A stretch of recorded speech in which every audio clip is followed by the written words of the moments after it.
selon lui. J'ai subi d'énormes pressions. Bon, j'ai dit non, le contrat n'a pas été passé avec Lavalin, mais enfin c'était clair qu'il y avait des commissions au bout. Parce que sinon, pourquoi quelqu'un qui ne connaît pas le secteur, qui ne connaît pas le métier, vient se mêler et vous dire prenez telle entreprise, si ce n'est pour des raisons comme celle-là. Lavalin était alors dirigé par Bernard Lamarre, l'aîné de la famille. Aujourd'hui, retraité et malade, il nous a accordé une entrevue au téléphone. Il nie avoir donné des pots de vin. On n'a pas versé de dépôt de vin, mettons, pour avoir ce contrat-là.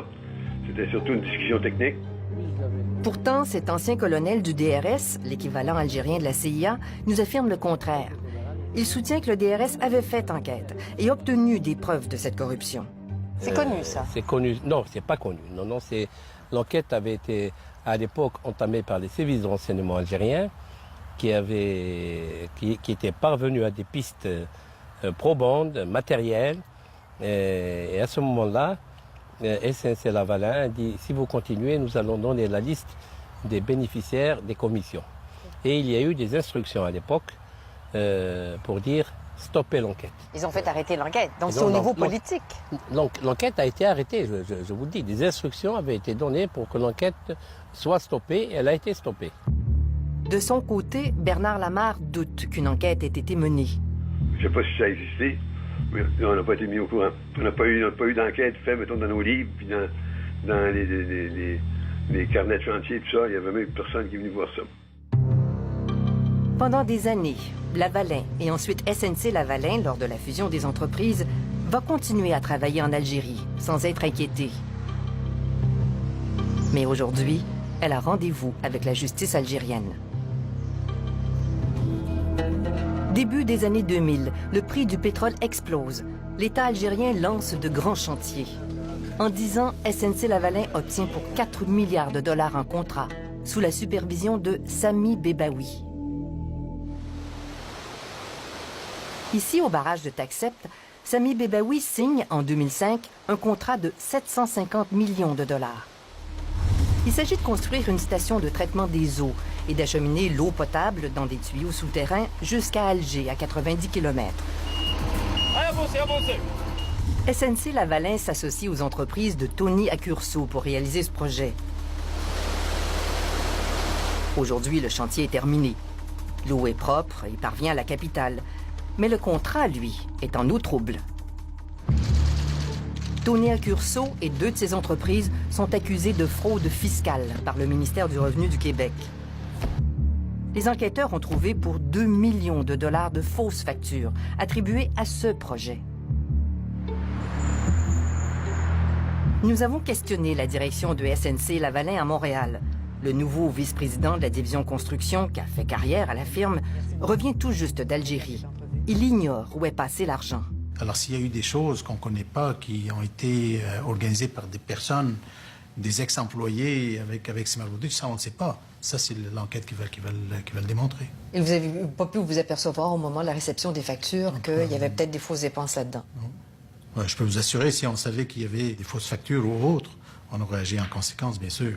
Jamais qu'on a été au courant de ça ou qu'on a soupçonné ça. Et pourtant, plusieurs personnes qui ont travaillé à SNC nous ont révélé que des dépenses injustifiées de plus de 10 millions de dollars ont été faites sur ce chantier.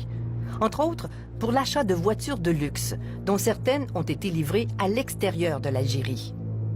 À Radio-Canada, nous ne sommes pas la police, mais concernant le projet de Taxept, par exemple, on a pu parler à différentes personnes. J'imagine qu'à SNC-Lavalin, vous pouvez quand même questionner les gens au sein de SNC-Lavalin pour voir qu'est-ce qui s'est passé. Mais moi, je ne suis pas au courant de tous ces détails que vous avez, mais ce sont des allégations, c'est juste les enquêtes qui vont pouvoir le prouver. Hein. Alors, je ne peux pas commenter ces informations, je ne suis pas au courant de ça. De l'argent du projet de Taxept se serait retrouvé sur des comptes à Genève, dans 2 coquilles vides appartenant à Sami Bebaoui. Il a été interrogé par la justice suisse à ce sujet. Et si on devait fouiller davantage, il est sûr qu'entre SNC-Lavalin et, j'allais dire, les entreprises algériennes qui ont signé des marchés, les grandes entreprises qui ont signé des marchés avec Kenchara, il y a eu une faune d'intermédiaires de différents pays européens, du Moyen-Orient, qui ont joué les intermédiaires pour faire en sorte aussi qu'il y ait des versements des pots de vin.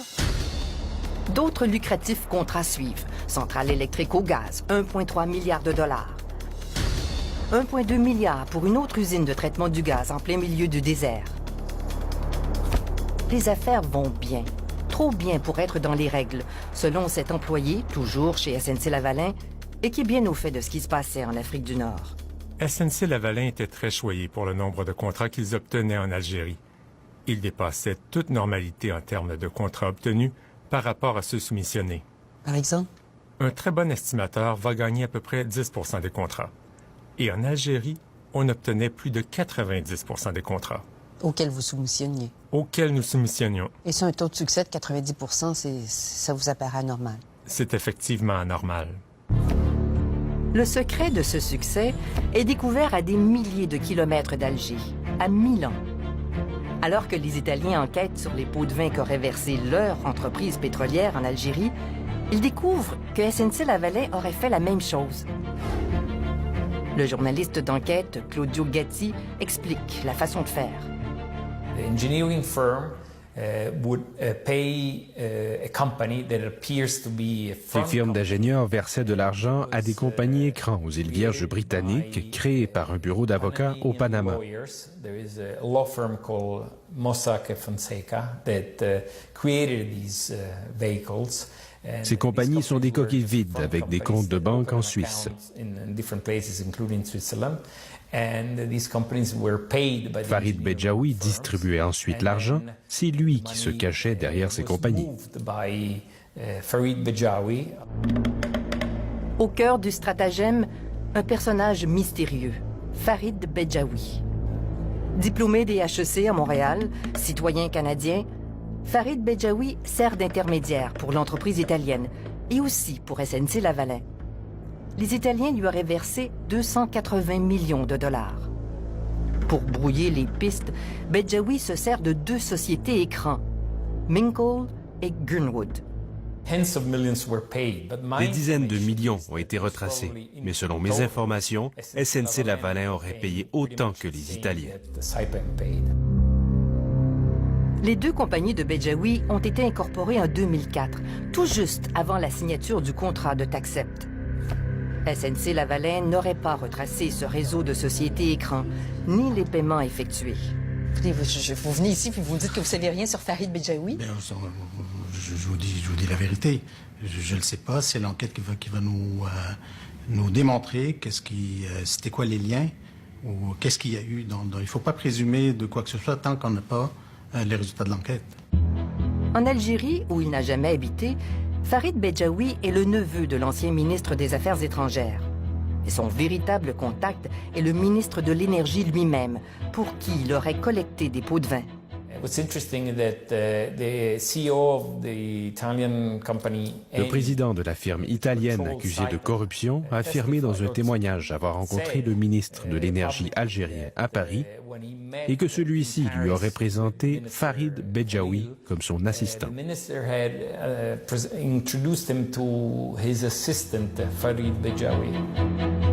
Au Québec, des gens de SNC-Lavalin nous ont révélé avoir fait affaire avec Farid Bejaoui, qui était surtout lié aux deux anciens vice-présidents.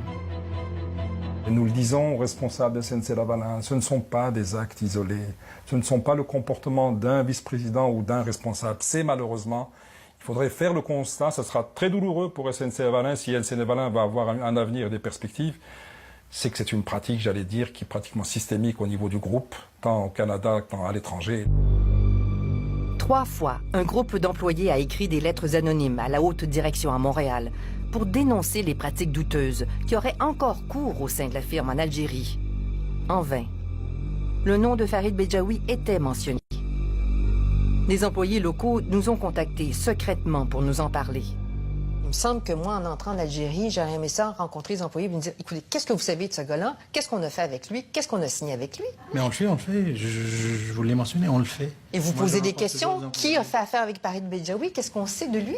Les employés sont libres de s'exprimer. Ils sont libres de venir me rencontrer quand ils veulent. Ma porte est toujours ouverte. En Algérie, il n'y a personne qui m'a parlé de M. Bejaoui. L'enquête italienne force la main à la justice algérienne. 4 jours avant notre passage, le DRS avait perquisitionné au siège social de SNC-Lavalin à Alger. On a fouillé, on a regardé, on a essayé de savoir aussi. Hein. On a fait tout ça, là. Mais notre capacité de savoir est limitée quand même. C'est pour ça qu'on compte beaucoup sur les autorités, soit algériennes ou canadiennes, pour connaître la vérité. L'Algérie enquête sur 7 centrales qui produisent de l'électricité à partir du gaz. SNC-Lavalin aurait profité d'avantages qui font sourciller. Terrain à rabais, exemption d'impôts et surtout, le gaz lui est fourni gratuitement. L'Algérie s'est même engagée à lui acheter sa production, toute sa production, pendant 20 ans. Cela enrage ce cadre de la Société algérienne d'électricité qui doit fermer 2 de ses propres centrales pour cause de surproduction. Vous prenez tout ce que je peux produire. Et même si vous ne le prenez pas, vous le payez. Ça ressemble un petit peu si jamais, par exemple, McDonald's s'installe, il vient chez vous au Canada, sûrement il existe, il vient chez vous, il vous dit, bon, vous arrêtez, vous ne mangez plus vos sandwichs, vous devriez manger tout ce que je peux produire en hamburger. Ça veut dire que c'est la même chose. On arrête nos centrales, c'est nos sandwichs, on arrête, et on doit manger que la production, les hamburgers que SNC-Lavalin nous produit. L'affaire SNC-Lavalin est hautement médiatisée et met les gouvernements algériens et canadiens dans l'embarras. Lors d'une visite récente en Algérie, le ministre canadien des Affaires étrangères a publiquement pris ses distances avec SNC-Lavalin.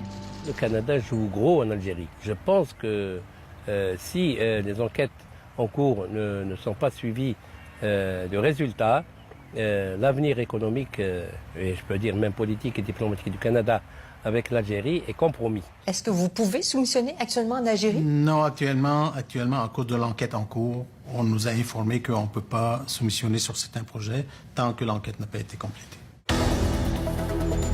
La justice italienne a lancé un mandat international contre le ministre algérien de l'Énergie. Il a quitté l'Algérie en douce et vit ici, à Washington. Farid Bedjaoui, l'intermédiaire canadien, s'est réfugié dans son palace à Dubaï. Il possède aussi un bateau de 25 millions de dollars dans cette marina. Un mandat d'arrêt international pèse aussi contre lui. Sami Bebaoui, l'ancien vice-président de SNC-Lavalin, vit lui aussi à Dubaï, à quelques centaines de mètres de là. Son avocat craint pour sa liberté s'il revient au Canada. J'attends du gouvernement canadien, de la justice canadienne, de la police judiciaire canadienne, à ce qu'ils puissent réellement tourner cette page. Ça ne peut plus continuer comme ça, ce pillage en règle. La GRC a saisi plusieurs immeubles appartenant à Sami Bebaoui et ses enfants. Elle soupçonne qu'une partie de l'argent sale a été recyclée à Montréal. Aucune accusation n'a encore été portée.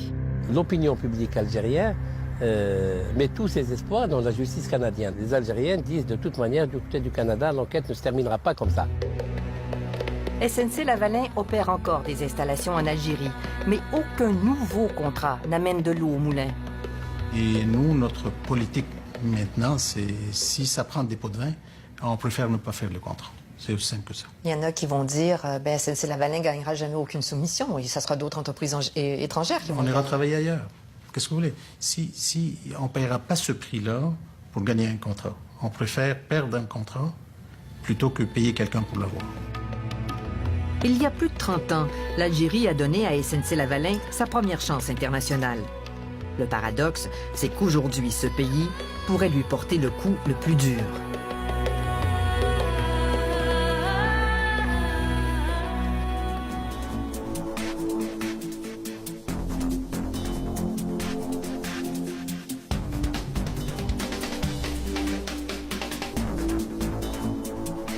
Collusion, corruption et inévitablement désillusion au Québec.